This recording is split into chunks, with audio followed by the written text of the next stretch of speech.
पवित्र आत्मा के भरपूरी को पाने का बाट जोने के बारे में लिखा है। और जब हम परमेश्वर की बाट जोते हैं, परमेश्वर की स्तुति, आराधना, महिमा, अन्य अन्य भाषाओं में घंटों घंटों परमेश्वर के समूह में बैठकर परमेश्वर की आराधना करते हैं और प्रार्थना करते हैं, उपवास के साथ प्रार्थना करते हैं, तो परमेश्वर हमें नया बल से भरता है। पवित्र आत्मा का नया बल हम पर उतरता है। हमें अपने आप को आज जानने का ज़रूरी है और जांचने का ज़रूरी है कि हम पवित्र आत्मा में, हम आत्मिक स्थल में हम कहाँ पाए जाते हैं। क्या हम आज भी दूध पीते वाले बच्चे हैं आत्मिक स्थल में?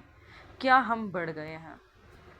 और अगर हमें बढ़ना है तो हमें परमेश्वर का बाट जोना बहुत आवश्यकता है, इसलिए ताकि हम परमेश्वर का नया बल प्राप्त कर सकें। और जब हम नया बल प्राप्त करते हैं, आत्मिक स्थल में हम नया बल को जब प्राप्त करते हैं, तो हमारा शरीर, हमारा प्राण, हमारा आत्मा तंदुरुस्त रहता है, हमारा दिमाग तंदुरुस्त रहता है। हमें पता होता है कि परमेश्वर का प्रिय क्या है, परमेश्वर को क्या पसंद है, किस तरह से हमें रहना है, और उस प्रकार का हम कार्य को, परमेश्वर को भाता हुआ कार्य को हम करते हैं। और जब हम नया बल को प्राप्त करते हैं तो उगाबों के समान उड़ते हैं। उगाब के बारे में अगर हम देखें तो उगाब ऐसा एक पक्षी है जो आंधी तूफानों के ऊपर उड़ता है। आंधी तूफान उसको गिरा नहीं सकती, वो उसके ऊपर उड़ता है।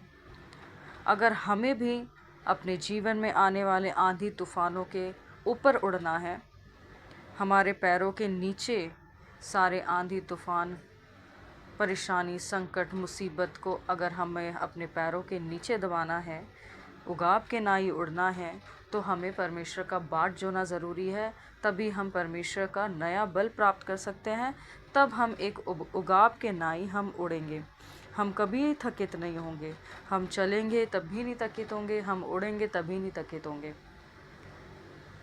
हमें कोई आत्मा में हरा नहीं सकता। शरीर कई बार निर्बल हो जाता है, लेकिन आत्मा जब नया बल में होता है, नया ताकत में होता है, तब शरीर भी जो है, शरीर में भी वो ताकत लगता है। तो हमें कोई आंधी तूफान, कोई बातें, कोई समस्या, कोई परेशानियां हमें हरा नहीं सकती है।